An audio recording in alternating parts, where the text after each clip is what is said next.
Dirt roads to rock crawling, two-buck chuck to screaming eagle, moonshine to 50-year-old single malt. We talk about it all here on Wheelin' Wine and Whiskey with your hosts, Jason and Chris. Welcome to Wheeling Wine and Whiskey, episode 133. Holy moly. The day after Thanksgiving episode. No, it's a few days after Thanksgiving. Hopefully everybody had a great Thanksgiving. What is that coma everybody falls into after eating all Tryptophan. that? Tryptophan. Yeah. Man, Hope everybody had a good night. My Thanksgiving dinner was wonderful. How about yours, Chris? Oh, it was incredible. So good. So much leftover turkey. Oh, my God. Yeah, that's almost the best part is It the really turkey is. sandos and the stuffing and all the trimmings that go into those sandos. And then you sit there and you're like, what did I do? Exactly. I stuffed myself for dinner, and then I had the post-dinner dinner. dinner. Leftovers are the best part. And the desserts. So, yeah, pumpkin pie. Well, we are time traveling here. Doodaloo, doodaloo, doodaloo, doodaloo. We are still at Horse Gulch Campground. We haven't left. We're at Studio L. We've been here for 2 Studio months now. So we don't know where our home is anymore. That's right. No, it's Sunday morning, and we had to bang out another episode. With the holidays coming up, Chris and I are going to be separated, and we hate to do over the phone. The energy's podcast. not there. It's just not the same. No, I don't know if your energy's there right now. Well, what are you talking about? I mean, I started this whole podcast, and I'm like doing a sound check, and I'm like, why can't I hear myself? Why can't I hear myself? And I'm like, oh, because the headphones aren't plugged in. All right, well, here we go. Anyways, we're going to make it happen. We're professionals here, professionals. That's right. And we're the last people on the campground, Horse Gulch Campground. And yeah, it's cleaned up. We put out the fire, so that's right. Cold to the touch. We dumped water on it last night and put it out, and then this morning it was still a little warm. Yeah. So we dumped more water on it, so it is totally cold. Done. Hey, let's talk about what you guys found around the campfire ring when you arrived. Oh man, that was bad. So Eddie came into camp long before me. I came in at night, so I didn't see it, and then next morning got up, and I'm like, what the heck? And there was a bunch of trash. I mean, it looked like, literally just not like somebody tried to put it in a bag and left a bag there. Just shit everywhere. Wow. Just wrappers and cans and bottles and caution tape. What's up with that? I don't know. And it was mainly around the campfire, but then there was stuff scattered around camp as well. Diapers? No, thank God. But it was just bad. It's like, really, people? We went around and cleaned it up, put it in a bag. So Lee Lim, trash leaves trash sticker. This was trash leaves trash for sure. Oh, hell yeah. This situation. I only saw the pictures of it, but I mean, I did see a little bit of garbage still. A little paper around. Yeah, the we've fire been picking up ring stuff all weekend. Yeah, no, people blown around. This shit needs to stop. I mean, I'm happy people are recreating on public lands and whatnot, but goddamn, take care of it. Yeah, for real. Yeah. I mean, otherwise you're going to find out. Oh, why is the gate closed? Why can't we use the land? Well, gee, let's think about that for a minute. Well, and it only takes a few, unfortunately, but people like us that come in and clean up, and 99% of the people out there that are taking care of the area.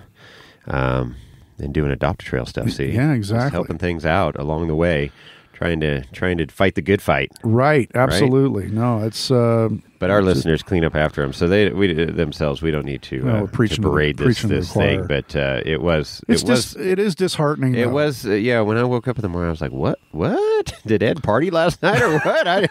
It's like, geez, something went down by the campfire, and like, I rolled in late, so...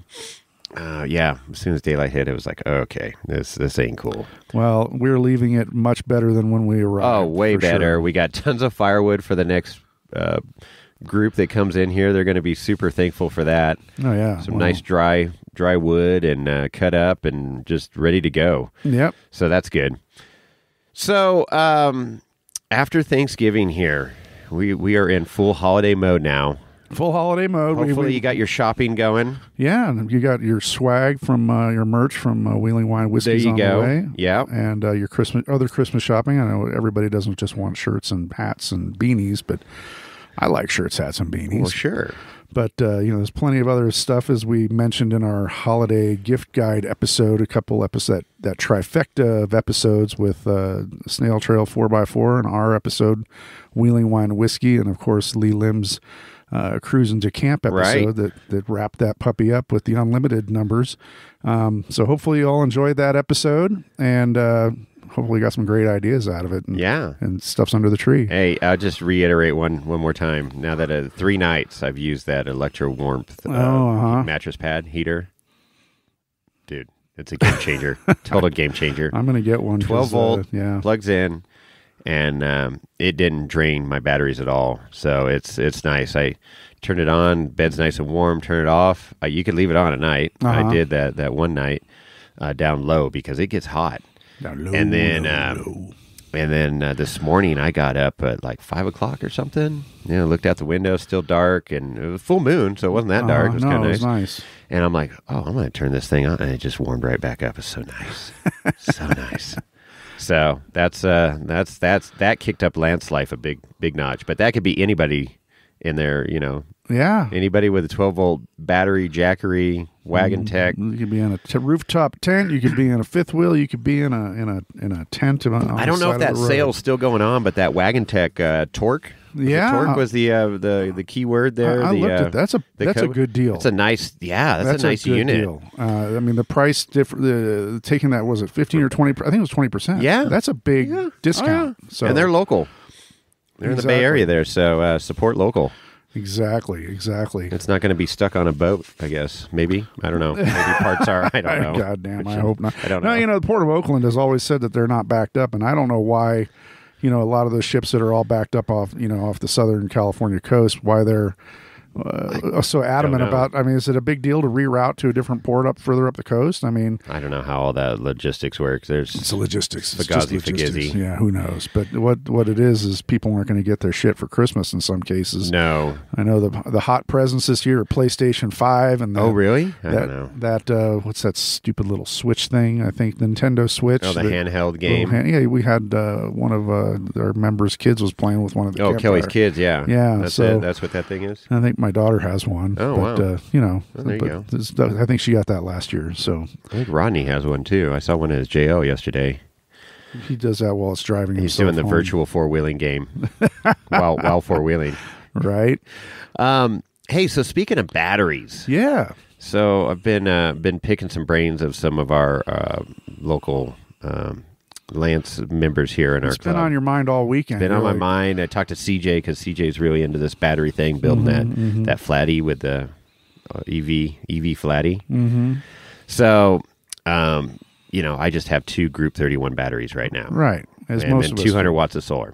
Uh-huh. Works great. Yeah. But planning on doing more winter camping, and this was a good test this weekend. It worked fine. Uh-huh.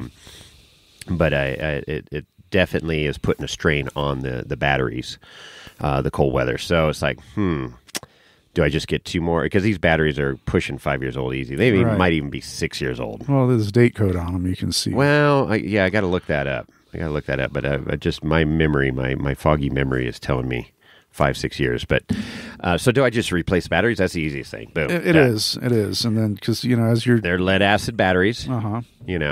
So and they're outside the camper. There's one in a battery compartment. One goes in the bed of the truck. right, and they're like you said, lead acid proven technology, been around for a long time. Yeah, it's working. Obviously, I don't have to do any modifications to the camper. One thing I have come to the conclusion is I'm going to shop around for a 175 or 200 watt panel. So you're going to add another panel. I'm going to add another panel. So that'll give me 375 to 400 watts of solar, which is plenty of solar.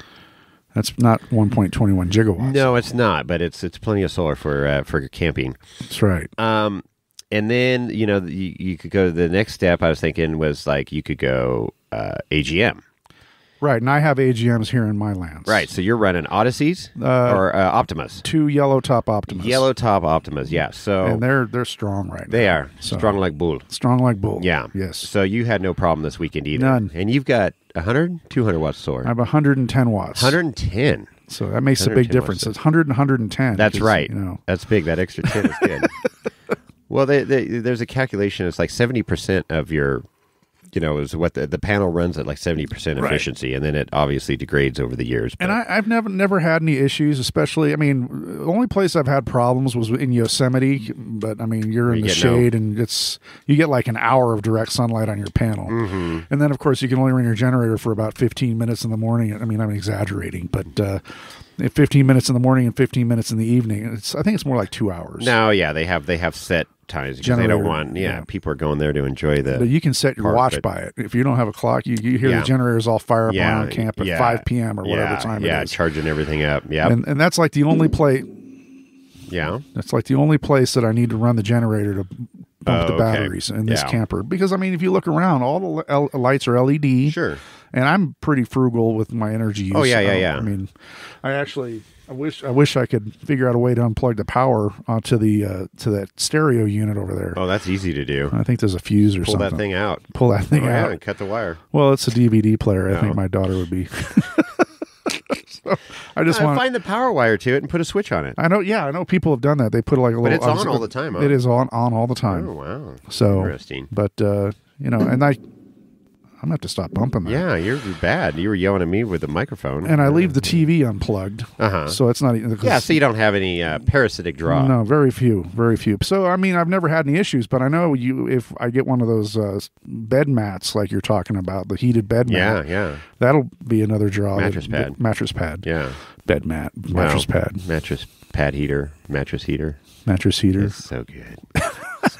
So, but I mean, you've converted to LED lights. Yeah, I'm all LED and everything. It's very efficient over there too. But I just, you get into the cold weather, and like you say, you're not getting as much sunlight to charge. Summertime it's not a big deal. Run the heater, but winter, that runs, and then if there's snow on the roof, now your panels aren't getting anything, and so.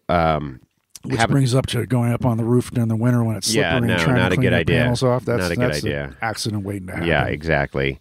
So the AGM batteries, they're sealed. What's that? Agglomerated. How's that? What's absorbed glass mat? Oh, absorbed glass mat. Yeah, I knew a glass mat was in there. So it's absorbed glass mat. So they don't leak, they don't gas off, right? Well, supposedly, I think they might, but do have a little. Mine are under the seat back or step back here, but they're in boxes and they've got ventilation. Yeah, you got to have them ventilated too.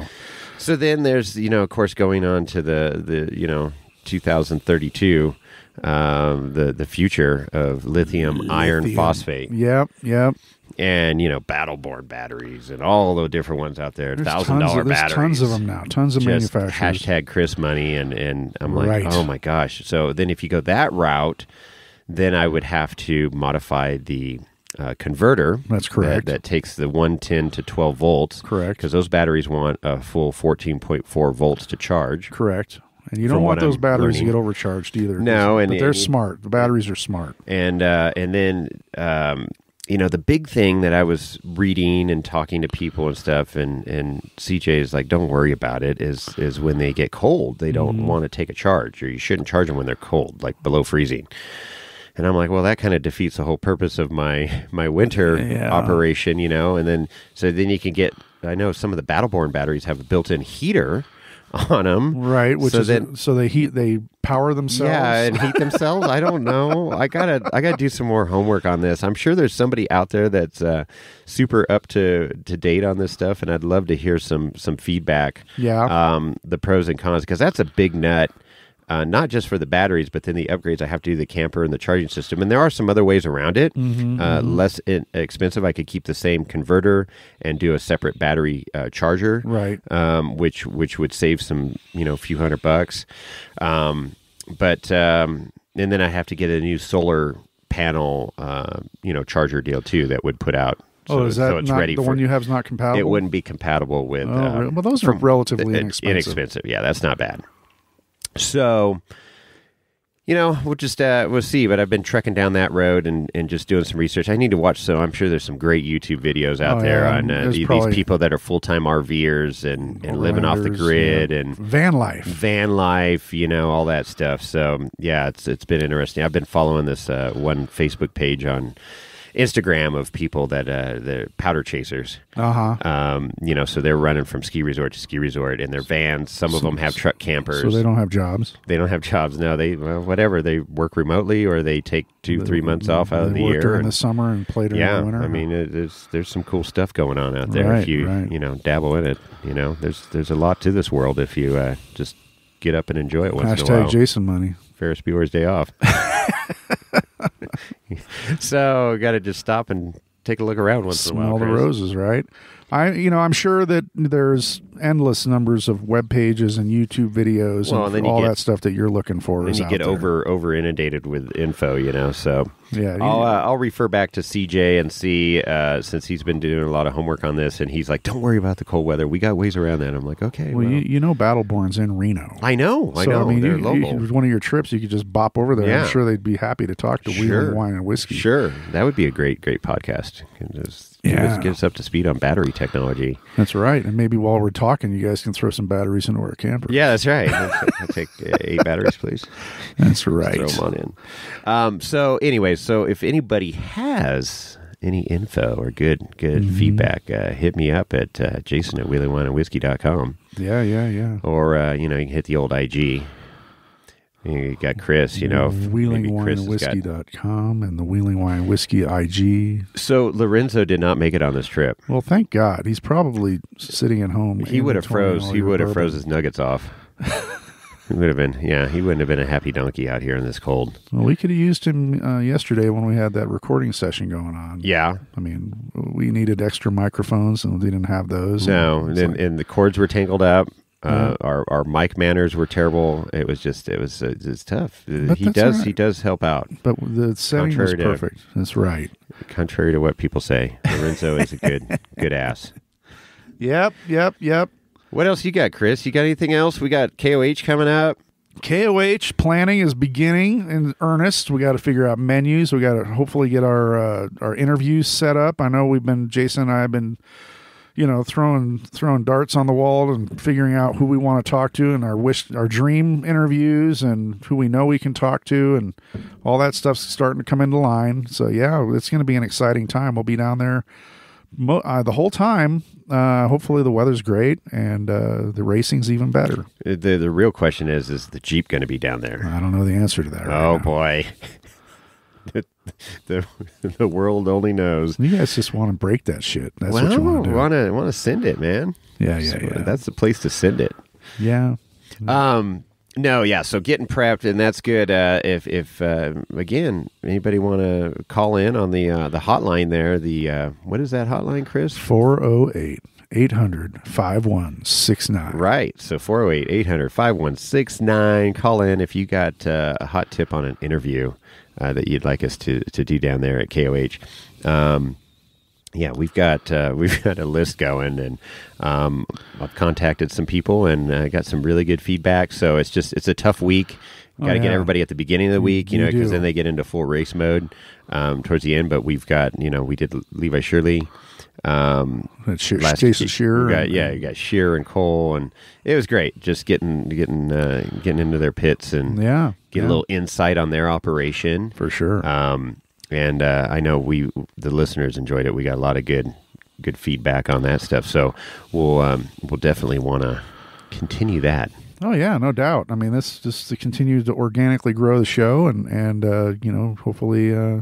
And the impromptu interviews are fun too, that just happen to pop up and people roll into camp and go, hey, you want to do an interview? Sure, let's do it. Yeah. Let's go. You got 15 or 20 minutes, let's bang something out, man. It's awesome. Mm-hmm. Or even if we'll talk as long as they want to talk. I mean, it's all great. Yeah.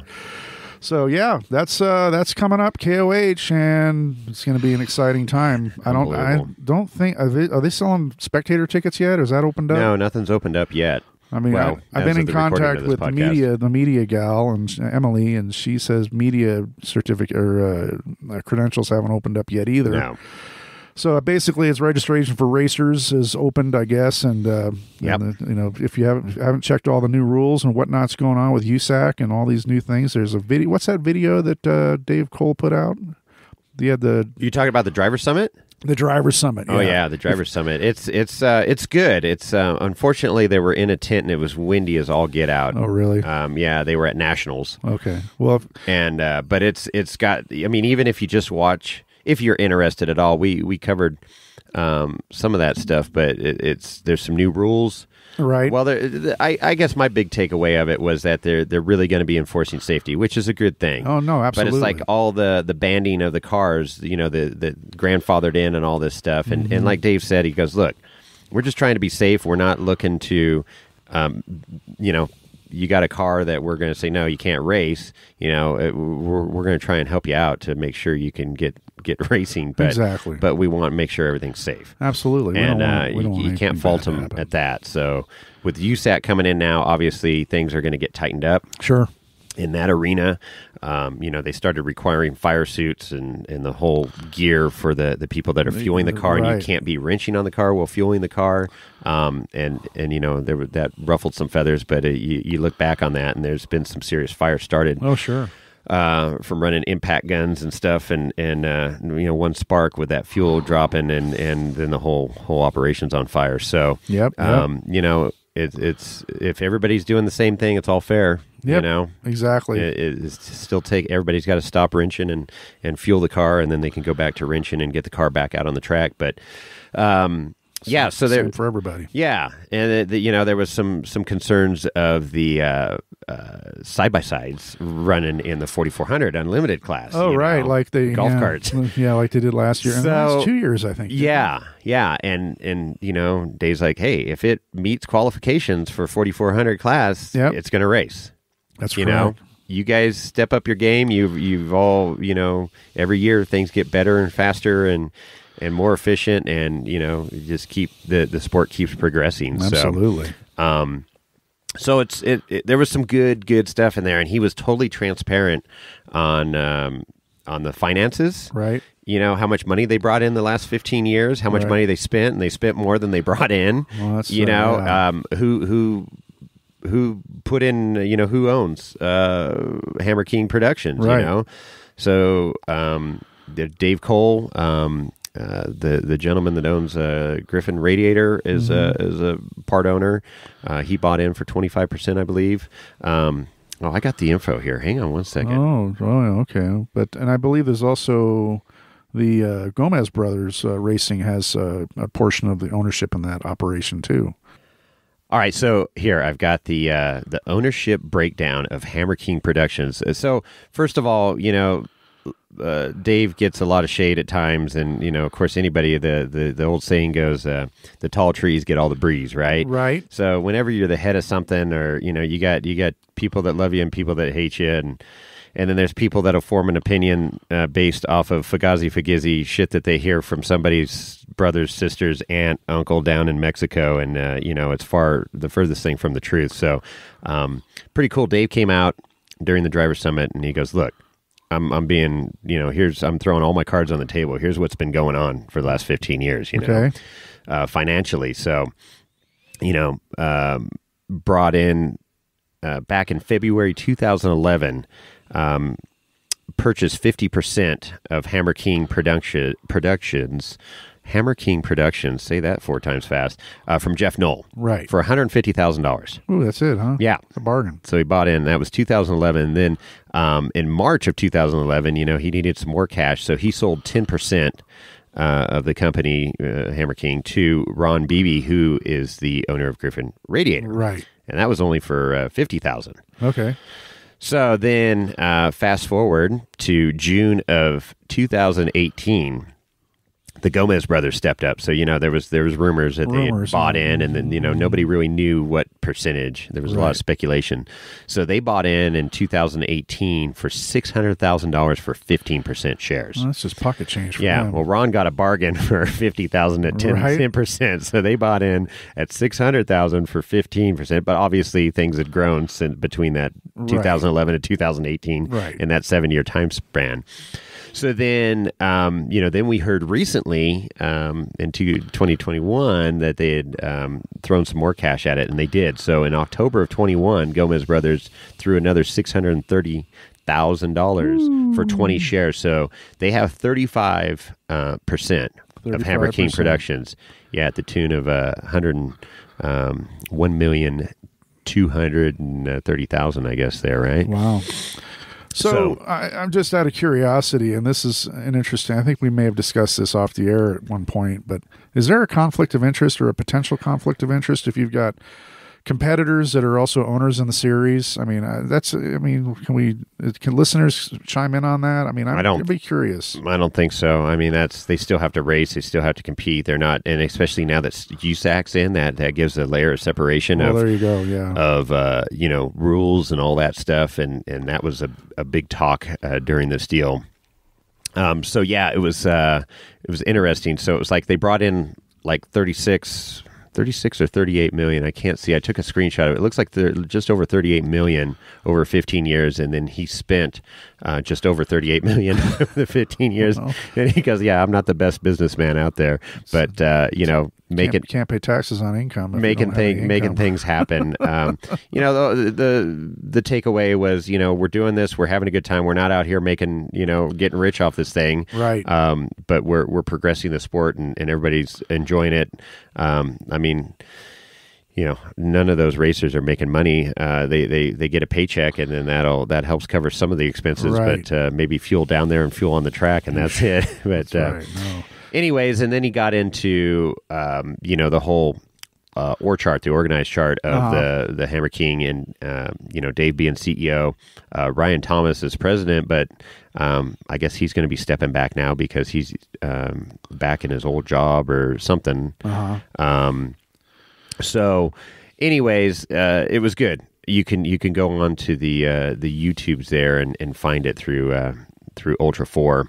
Ultra4racing.com. Yeah, and then the big thing was going into what USAC's going to be covering and what Hammer King's going to be in charge of, and trying to step up the production and all that stuff. So pretty cool, deal. Yeah, so it was nice for him to come out and give that, and then talking about some of the rules changes, that they're looking at and need to tighten up. Yeah, because there was some room for interpretation, and it just needs to be more consistent with rulings and people that are getting DQ'd or penalized and stuff like that. So red carded, yellow carded, exactly. Whatever the warnings are or whatever. Exactly. Yeah. So, but the EV class. So they talked a lot about the EV class, and they have a board with some big dogs here in the EV arena. Oh yeah. So this is the future, and that's where they're pushing for, especially in California. So pretty cool. It's going to be interesting to see at KOH 2021 what 22 what competition is going to be there for Kyle Seglin in the EVE. I don't think Kyle's going to be alone this year. No, I don't think so either. So he bought Boston Kyle. Yeah, he bought 10 of these packages that are in the neighborhood of $45,000, batteries and motor, and the inverter and controller that he's going to give to 10 race teams. For them to build a car. Yeah. In the race. He's like, you want to build a car that's electric? I'll give you one of these. Wow. These packages to race. So that's pretty cool.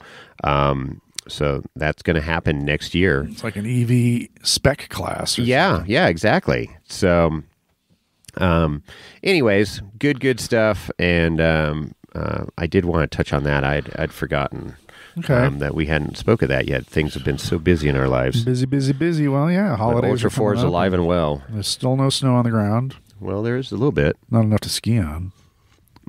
Or sled on. Oh, well, you won't see me once there's enough to ski on. No, that's why we're doing this. Yeehaw! So Ultra 4 Racing and King of the Hammers is not too far away. No, mark it on your calendars. Make sure you're getting all your plans. Remember, we're going to be camping up in Hammertown Heights, Upper Hammertown Heights. That's our goal.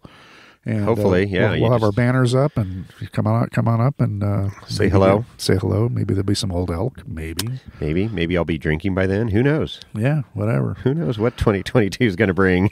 It's like a box of chocolates. That's right. Well, I tell you what. So I want to get something off my chest. Oh boy, buckle up, buttercups. This is a rant. Oh, it is a rant.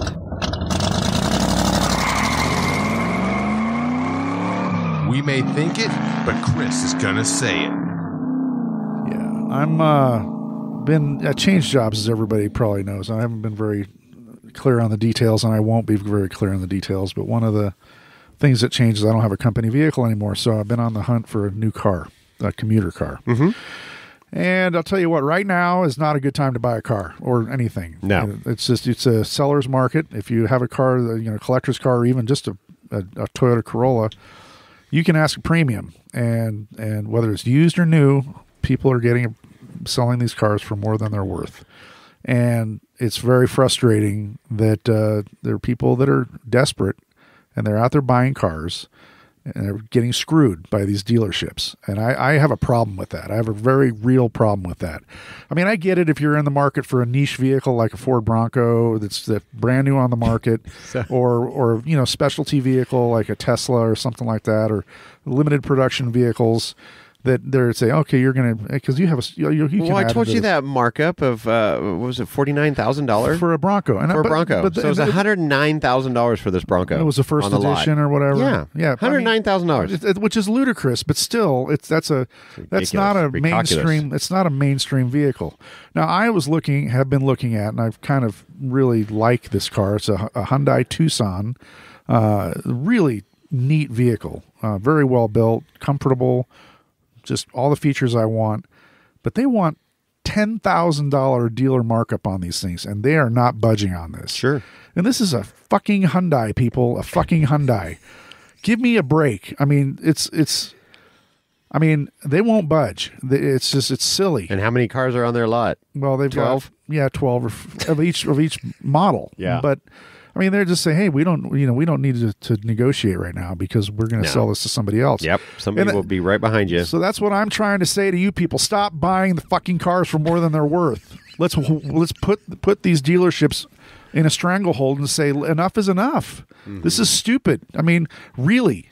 I mean, if you truly are desperate for a car right now, figure out a way to keep your piece of junk running for another year, because you need to stop encouraging these dealerships for doing what they're doing. It's insane. Right. It really is. Yep. I mean, I can go out. I mean, I don't need a car, but I'm getting a little frustrated driving my big truck is a daily now, and the fuel costs are no joke. Yeah. I mean, $5 a gallon for diesel. You got to get out of Dodge and get in a Ford. Well, it's no different. It's no different. It's $5 a gallon diesel. So that's kind of my little thing, and I hope people agree with me, and hopefully I get it. If you really need a car right now, Chris is going to start a movement. Yeah, please. Watch all these cars that the dealerships are going to go, whoa, we need to mark down. If they, fire sale. It's like, oh my God, we're all of a sudden, because Wheeling Wine and Whiskey's ranting, they're saying don't buy a car, and all our business just dropped off. Right. And they'll send us a cease and desist letter, and we'll go from there.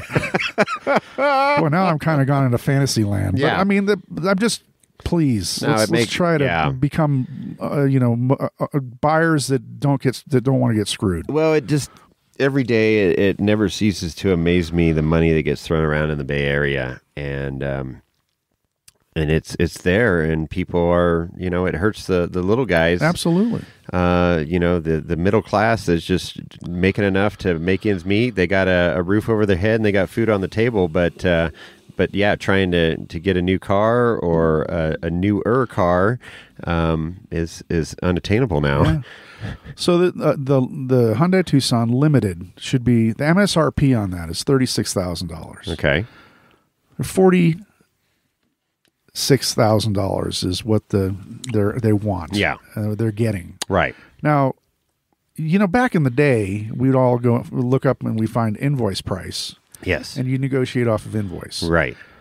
When I go into the dealership, I'm saying, let's negotiate off of MSRP. So no, we're not doing that. No, they won't even do that. We're negotiating off of dealer markup right now. Yeah, what it says. And I'm like, well, we're not going to do any business with you right now. Yeah. So I don't need to buy a car. But I mean, and they're just like, okay, well, we'll see you later. So when you see Chris riding the moped on the highway, then you could just wave at him. That's right. I'd be riding a bike. But maybe you should get an electric bike. There you go. Those things are pretty nice. Yeah, they probably have a dealer markup on those. I'm sure they're getting there. Yeah. There's some sweet electric bikes out there I see riding by my house going into the park. I know. Some of them are reasonably priced, $2,000 or $3,000, but some are 5, 10, 15,000. Sky's the limit, Yeah. Anyway, that's just my little blow up gift. right there. Yeah, give me bike. Give me an electric bike. There you go. Well, we didn't even talk about that during the gift giving guide. No. Oh. Well, there's plenty of other gifts out there. We couldn't talk about them all. All I can afford is a helmet. Or you could just say consumables like Tyler and just cover a broad spectrum of items of the. I'm just going to get consumables. Consumables. What is that? TP? Everything. Anything that paper you consume. Towels, napkins, paper products, food. All right. So there you go. I don't know what else. You got No, that's else? good. It's true. We just things need to kind of reset here, and these fuel prices. I don't know. I hope we've seen the high, but I don't know. I'm not holding my breath either. This is ridiculous. Yeah, no, the whole credit card double dipping the credit card to fill our trucks up with fuel. It's nonsensical. No. So I don't know. It could turn into the political podcast here. Well, but this is all about our hobby and how we execute our hobby, and right. Our vehicles require fuel and whatever. So. Let's go, Brandon. Let's go, Brandon. All right. All right. If you want to get a hold of Jason and I, you can reach us and email us at Chris or Jason at wheelingwineandwhiskey.com. Don't forget, it's the holiday season. Hopefully, everybody had a great Thanksgiving. Yeah. And finish those leftovers. Don't forget about going to our merch page and picking up. We have the specials going on right now. The build a bundle. Is that Build a bear? Build a bear? Build a donkey? Maybe we should have that. Build a donkey? You can build a Lorenzo. Oh, Jesus. Build an ass. Build an ass. Wow. Oh yeah, hit up the merch store. You get an order in now this week. I think you can get it by Christmas. But hopefully, get on it. Close, yeah. You're late shopping here. That Christmas Eve shopping is upon us. So that's right. And if you want to become a patron, you can also find a link to our Patreon page there, and we'd be on happy our website. to, Yep, absolutely. And we appreciate all our patrons and very thankful for all our patrons. Absolutely. So. Anything else? I got nothing else. All right. So we're out.